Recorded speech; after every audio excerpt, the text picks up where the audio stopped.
Retirement planning. How much money do I need for a successful retirement? Now, that seems like a logical question to ask, but one that is impossible to answer. No different than did the chicken or the egg come first. First, we need to know what is our shortfall from expenses compared with income, not how much money do we have. Hello, my name is Dave Duley, here again to give you great insight on the right questions to ask concerning investments and retirement. Hit the like button and subscribe. Continue to get great info. Now, the question is how much money you have saved is secondary to what your lifestyle and expenses will be in retirement. Yes, there is a correlation, but anticipated expenses take priority. So this is where we need to begin.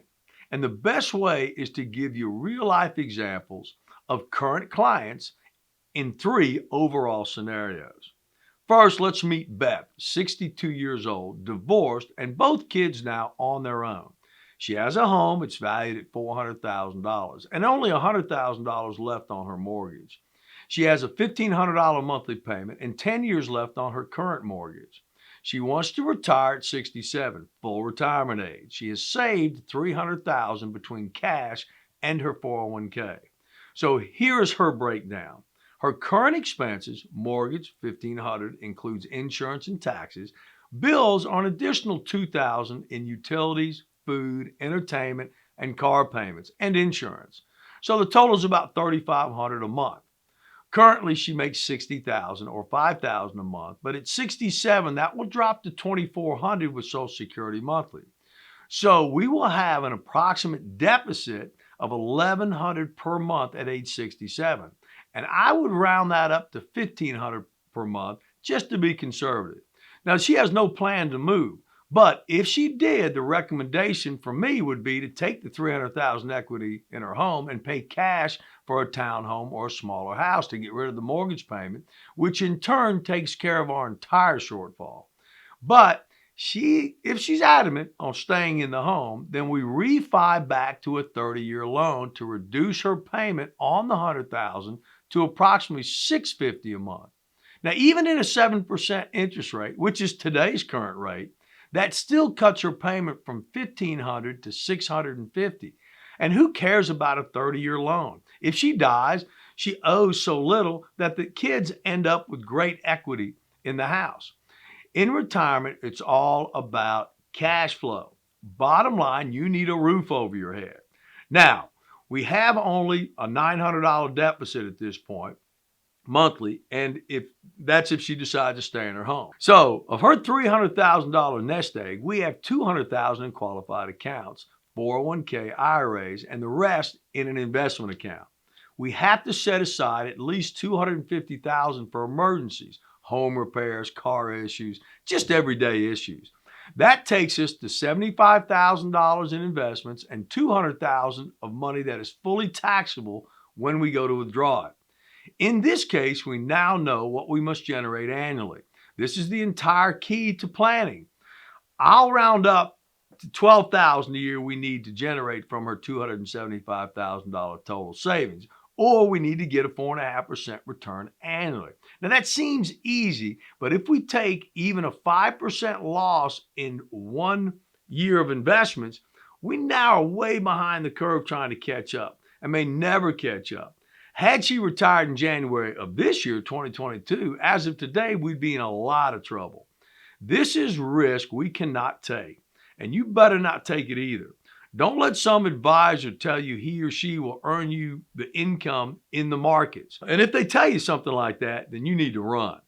We need some guarantees in place. We would peel off, in this case, $125,000 of her $275,000, just a portion. Place it in the oven and let it bake for 8 years. Now, what I'm talking about is an annuity with an 8% guaranteed yearly return for income. Not touch those funds for the next 8 years till she reaches retirement. That brings her $125,000 balance to $249,000 at age 70 for income only, or $12,000 a year for the rest of her life. There is no investment anywhere that can guarantee that level of income outside an annuity with a lifetime guarantee. None, period. So We now know we can get this done, but not till 70. Remember, she wants to hang it up at 67. What do we do in the meantime? That leaves us $150,000 in investments that we don't have to touch for 5 years, 62 to age 67, to give them time to grow. And here I will say we get just a 3% return. I want to be conservative as I can possibly be. That would take us to a $174,000 balance at age 67. At retirement age 67, we begin taking the $900 a month she is short each month from her employment for the next 36 months from that investment account until the annuity begins to kick in at age 70. Then we stop taking from her cash account, and assuming we never make a nickel, her cash balance would be $142,000 that we would continue to invest well into the future. So we've met all her needs, and it looks like this. At 67, she is still in her home, number one, is what she wanted to do. She has a $650 mortgage instead of $1,500 payment, and still $300,000 equity in her house. Now remember, we do this day one. So we're saving $850 a month starting at age 62 for the next 5 years before the plan kicks in. That's a $51,000 that's added to her current savings by the time she reaches 67. Her income is now $2,400 Social Security and with an additional $1,000 from her annuity, so $3,400 a month at age 70, guaranteed for as long as she lives. Her expenses are her mortgage at $650, and she has $2,750 monthly for utilities, insurance, food, and entertainment. She has $25,000 in cash for emergencies and an additional $142,000 working for her in investments, but are also there for anything else she may need. Now we add the $51,000 we saved from age 62 to 67 from the lower mortgage payment we saved, and we're at $193,000 in her investment account. She could choose to pay down the mortgage with that additional $50,000 and now just have a $50,000 mortgage left and decide to refi that if she wanted to for an additional 30 years at age 67 or 70. But here's the thing, cash is king. So I like hanging on to as much as we can. And she gets to take the deductions on the mortgage that she still has. Here's the thing. Is she going to make it? Absolutely. And pretty comfortably. Here we staggered her nest egg between guaranteed income bucket and investment bucket. Had we put all her investments there, there would be no guarantees in the stock market. And she needs to know she can't outlive her money. We can't afford to hope that the market would cooperate and take the risk. She retired at a good time.